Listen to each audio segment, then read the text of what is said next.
산거, 이인로, 산에 살며, 춘거 화유제, 봄은 지났는데 꽃은 아직 남아있고, 천천곡자음. 하늘은 개였어도 골짜기는 어둑하구나.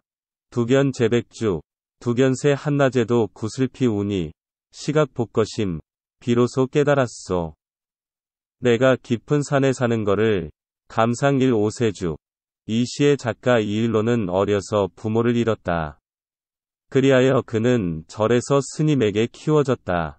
그러다가 우연한 기회 환속하여 당시의 문인인 오세제, 임춘 등과 활동했다. 무신인 정중부의 난이 일어나자 다시 절에서 난을 피한 후 환속하여 1180년에 문과에 급제하여 여러 벼슬을 거쳤다. 그는 시와 글씨로 이름을 남겼다. 먼저 1. 이 구를 보자. 춘거 화유제.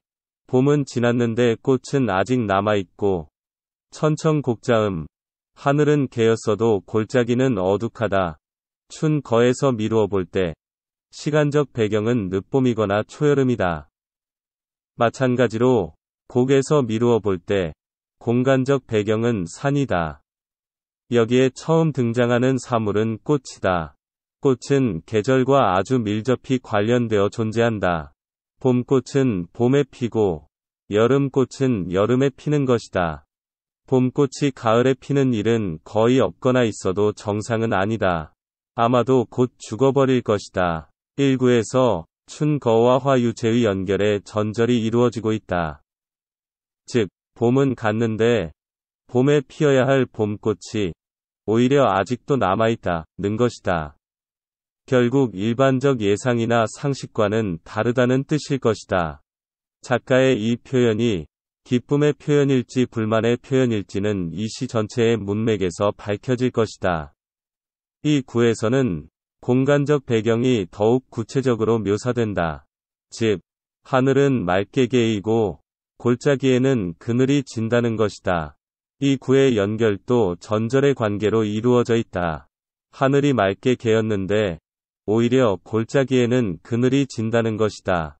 물론 이 표현은 그만큼 골짜기가 깊다는 표현이다. 그것이 작가에게 무슨 의미가 있기에 이렇게 표현한 것일까? 이것은 이 시의 내면적 의미와 관련될 것이다. 작가는 하늘이 맑게 개었는데도 그림자가 드리운 깊은 골짜기가 낯설게 느껴진다는 것이다. 이는 결국 작가가 이전에는 오랫동안 이곳에 살고 있지 않았다는 뜻이 된다. 1. 이 구에서 결국 골이 깊은 골짜기에 늦봄의 꽃이 핀 날이라는 시간적 공간적 배경을 설정되었다. 그리고 그 배경이 작가에게 낯설게 느껴진다는 것이다. 3. 사구를 보자. 두견 제백주, 두견새 한낮에도 구슬피 우니, 시각복거심, 비로소 깨달았소. 내가 깊은 산에 사는 거를. 3구에서는 날아 움직이는 새가 등장한다. 1.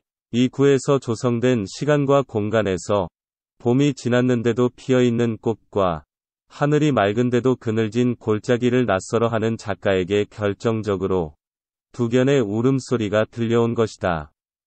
그것도 한낮의 말이다. 4구에서는 한낮에 들리는 새소리에 의해 자기가 지금 사는 곳이 세상에서 멀리 떨어진 깊은 산골임을 비로소 알겠다는 것이다.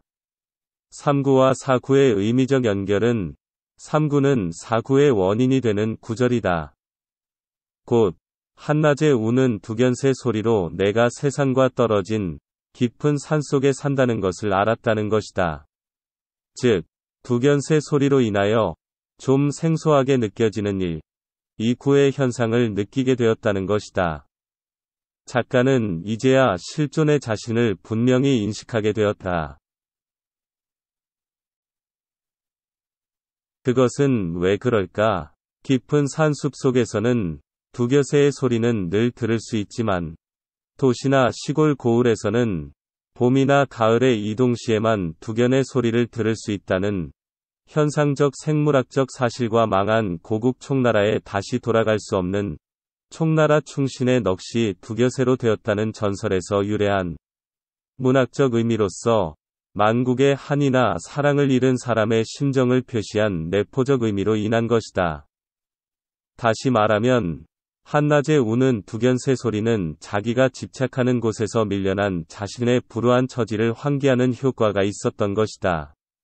이 일로는 조실부모하여 스님에게 양육되는 성장기를 거쳤다.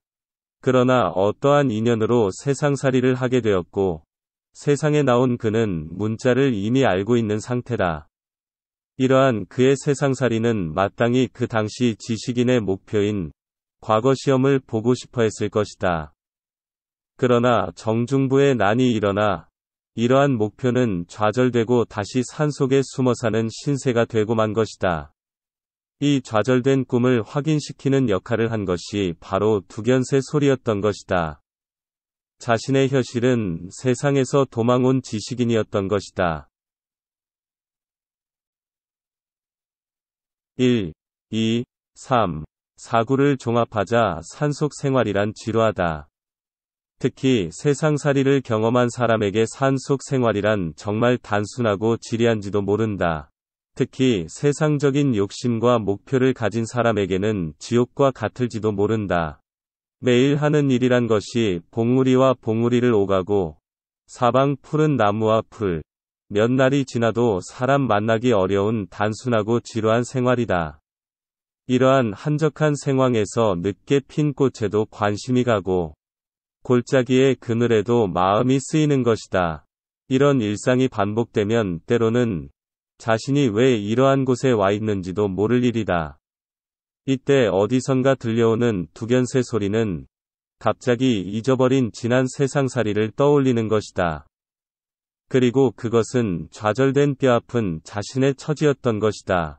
그래서 그는 어둑한 골짜기 그늘을 세월이 지나도 잊어지지 않는 자신의 근심을 봄 늦도록 남겨진 봄꽃을 좌절되었지만 포기하지 못한 자신의 꿈과 동일시하는 무의식의 끈을 언어로 표출한 것이다.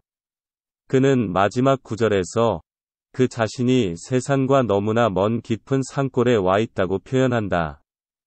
그렇다. 어쩌면 산속이 깊어 하늘이 맑아도 골짜기의 그늘이 깊다고 표현한 그만큼 이 일로의 좌절된 꿈이 높았는지도 모른다.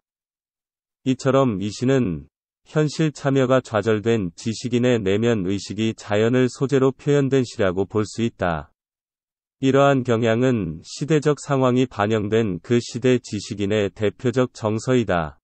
마음속에 걱정이 있는 사람은 잠을 자도 잠들지 못하는 것처럼 세상에 미련이 있는 사람은 산에 살아도 이미 산 사람이 아닌 것이다.